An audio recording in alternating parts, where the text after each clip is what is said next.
the Story Grows, I'm Brian Patton. Today we welcome Anders Jacobsson and Daniel Johansson from Draconian to the podcast. The new Draconian record, Somnolent Ruin, is out today on Napalm Records.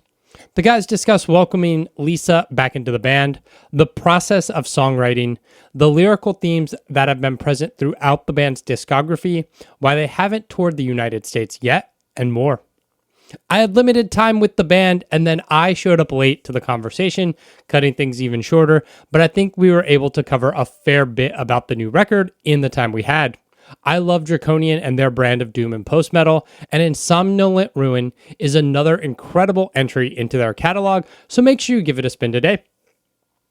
Thanks so much for checking out this episode of As the Story Grows. If you're brand new to the podcast, welcome. Thanks for listening. You can find links in our show notes or at asthestorygrows.com for our mailing list, our Discord server, and our Patreon page. And if you're a fan of what you hear but haven't subscribed to the podcast yet, I would love it if you subscribed on your podcast platform of choice. Never miss an episode. Discover your next favorite band. Enjoy today's conversation with Anders and Daniel from Draconian.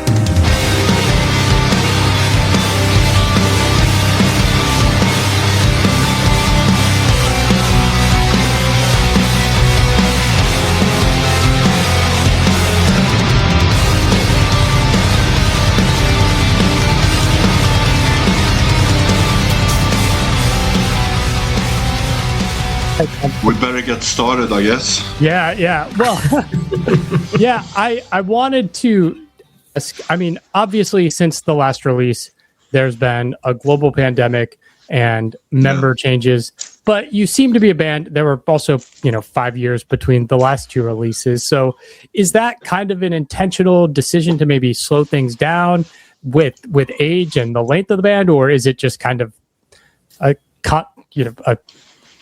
just the way things worked out? I think it's. I don't think it was intentional this time. As you said, there was we had the pandemic. We had the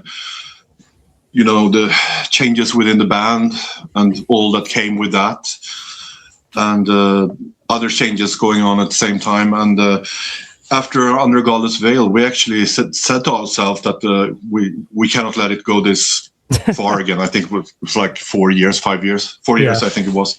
And here we are, even 2 years longer. So it was just the way it happened this time. Time was not working in our favor, and it needed time all the pieces to come together.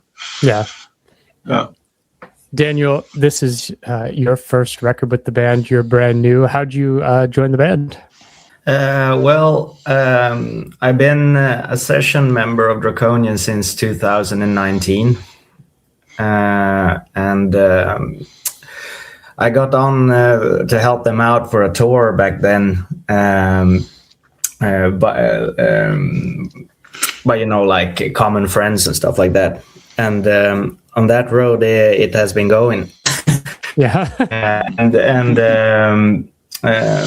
Well, finally now, and with decisions being made and stuff like that, it was time for me to step in full time. Yeah. Nice. Anders, you've been writing lyrics, vocal melodies for this band for so long. You've had to adapt to different vocalists. How, when you approach the writing process, do you have each vocalist style in mind, or are you just like, what's going to sound good for the song?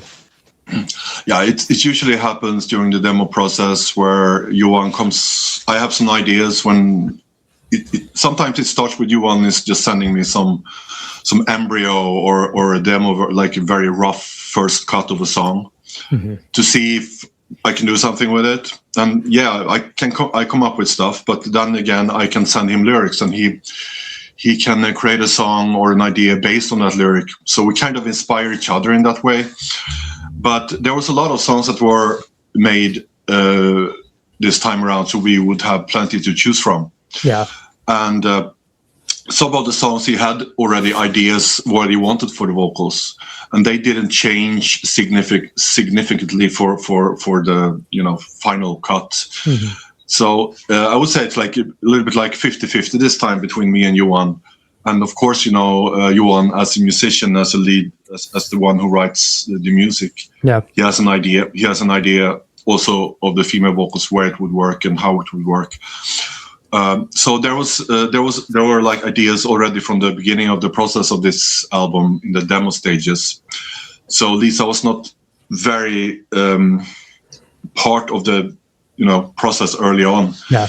So I think that will change with the next album, that she can kind of be part of the whole process where she writes her own vocals. Yeah. And whatever works with what we come up with. So of course it's me and Johan, we used to working each other. We have this foundation of Draconian that's been under this gothic doom veneer for such a long time. So we kind of know what, whatever. It happens very rarely that I'm not on board with something that he wants me to do. Nice. Or something that he wants me to build on, and the other way around, So what works? It's more about what works in the song. It's not so much about ego anymore. Yeah. So that's which is extremely nice to work in that way. We know each other so well and during such a long time. So that's the way to do it. Yeah. Talk to me about the process of welcoming Lisa back into the band. Yeah, it started with after the album was recorded, and it was a lengthy process for Under Godless Veil to actually reach the date of release. It got constantly delayed. Also, we had COVID happening; it was blowing up at that time, and Heike became a little bit unsure what she wanted with this band, and she felt some kind of pressure for herself, I think, and also the whole COVID coming in, and she wanted to move pretty far away so she could be with her boyfriend and her family. So we started out with, she actually came up with the idea that why don't you just ask Lisa if she could start doing tours and stuff, so we don't have to go and find another vocalist. And start that whole process again. Yeah. And so we spoke to Lisa. It was about a year before she actually joined. And she was actually on board right away. She really, really wanted to do whatever she could for the band. She had been thinking about it for about a year before. So that was very lucky. So she felt ready and to do whatever she could to help. But in the end, it ended up with her joining the band, and Heike took a step backwards and started focusing 100% on her own projects, both personal and professional.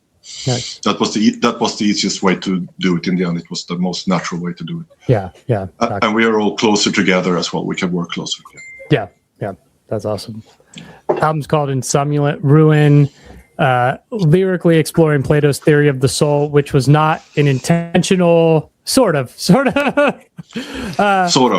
Sort of. That's what the press release says. But this was not like an intentional design from the get-go. What was kind of what were you heading towards lyrically when you started this process? This whole idea about the allegory of the cave, and if you look at Draconian's lyric from the first demo, it has kind of dealt with this notion that you feel that this world is not yours, and that you are you're like shipwrecked on a foreign shore, kind of, that you feel alien, and you're kind of homesick for some place that you are not sure that what it is. And that's always been a very, very constant in the lyrics for Draconian. But it wasn't until the last album, sometime before we started writing for that I actually got into the idea of Gnosticism and Plato and everything, and I saw how it all kind of was connected throughout the ages with different philosophies and religions and different apocryphal texts and stuff that didn't make it into the Bible and other texts. This whole world opened up, and there was actually philosophies out there, thousands and thousands of years old, that actually were feeling that way as well. They just dressed it in different kind of garments, so to say. And that was very inspiring to me. So that's why the last album was more directly into the idea of Gnosticism. This time around, it's not an album that's like a concept album about Plato and his idea about the soul ascent and the shadow and the allegory of the cave and the simulation. It has always been there, but since this album is more philosophical, and also we are taking some of the Greek mythology ideas and archetypes and trademarks into account, just to do have some more metaphors, for lack of a better word. It's more introspective this time around. I had much more time than I should have, to write differently, to write different lyrics and then choose to which way I wanted to go with this album. Yeah. But in the end, it just came together like this. It's familiar, but I would say it's more introspective. It's more abstract and elusive in that way. Yeah. But it still works. Yeah. Do you is that your preference to draw from these ideas, whether it's philosophy or religion and mythology, as opposed to writing more personal narrative stuff? Well, I always did that. I was always writing poetry since I was a young teenager. But when I've always been interested in, with poetry comes a lot of times belief systems and mythology, especially if you write old poetry. So I started seeing the connection there between poetry and mythology and the spiritual philosophy, the way of looking at the world and death and your relationship to it and who you are. Mm-hmm. So that's more where it come from. I think they both interlinked at some point. But for me, it's about trying to understand life and everything, mm-hmm. but in a more in a more symbolic veneer, so to speak. It's not like I don't think Draconian is a mythological band. It's never how I saw it. But since I understood that these thought processes and beliefs actually existed that saw it this way, without being like an organized religion or a system of worship, for like worshiping an authoritarian god or something, I find it very interesting because it's trying to tell the same story, but in a more storytelling way. And during COVID and forward, I have become more story based in my writing. Yeah. Nice. Daniel, you've been in the Draconian orbit for many years now, but stepping in as a full-time member, going on tour, coming from Wormwood, I mean, do you like kind of that doom metal, more laid back drumming style as opposed to the black metal blast beats for an hour every night? Well, I still have my other bands that still play the extreme, so I get like a bit of everything now. Yeah.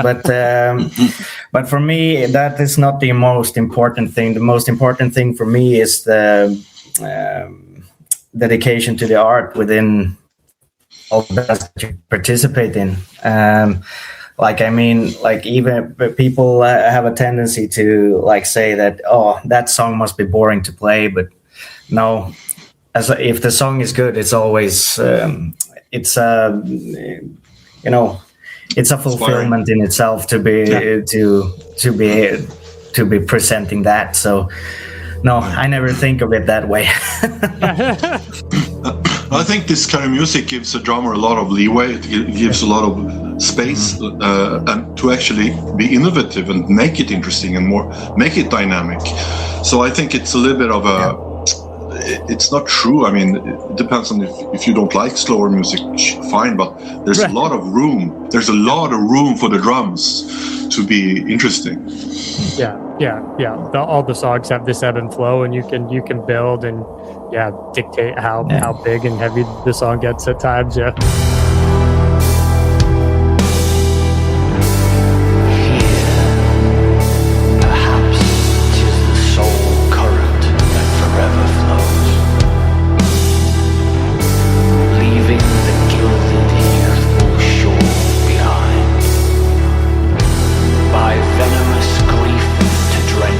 Ever belligerent stream, all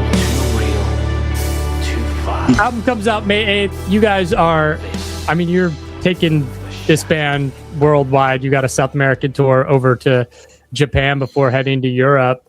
How is kind of the response by region to, I guess, this style of doom metal? Like the response between the regions, or yeah. Like, is there a part of the world or that you find like connects differently or better?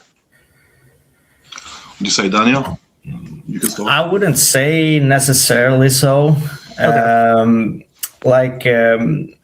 Wherever we go, we still have this kind of like constant response from fans that are really into it and stuff. So yeah. I mean, I don't know. Like South America has a reputation of being a little bit more on the crazier side live-wise, but other than that, there's kind of a common ground for every fan, I would say, wherever we go. Like it's kind of similar. The things that they get from the music, it's a very similar like experience for them. It seems. Yeah. I don't hear so much from like countries like China and Japan and stuff, but that's a whole different ball game as I've understood it when it comes to playing there. It's like its own bubble. They're kind of crazy and very much they have their own like fan base that doesn't always reach us here on Facebook or Instagram or anything. So it's not, we don't hear so much from them, but we're going to play there now, and I keep hearing now that there is a very dedicated fan base there as well, but they don't make as much noise to us. I don't know if that. So I think it's more of a cultural thing maybe, but wherever we go, there's always people that come from different country, sometimes all over the world. So it kind of unites everybody. Yeah, I think the music kind of speaks for itself. It unites everybody. Yeah, we have never been booed. That's for sure. I know. We haven't heard it. Well, I don't know. I was expecting when are you coming to North America? Well, I can answer that question. I know Peter's been touring here a little fucked right now, so I understand. Yeah. The climate is a bit weird, but it's one of on the bucket list. Obviously, it's difficult to do it right now. Yeah. But it's something that is brought up in meetings with the management all the time. Yeah. So it's something we're working on. So we really hope it could happen within the next years. Definitely, we definitely have a lot of time to make up for. Yeah. In America, so yeah. I would say to the American fans that don't give up hope on us just yet. Yeah. And people also have to understand. People have to understand that the situation, it's not as easy as it may seem. No. To be able to do it. So, but we're still trying to make everything in a way to make it work. So. Yeah.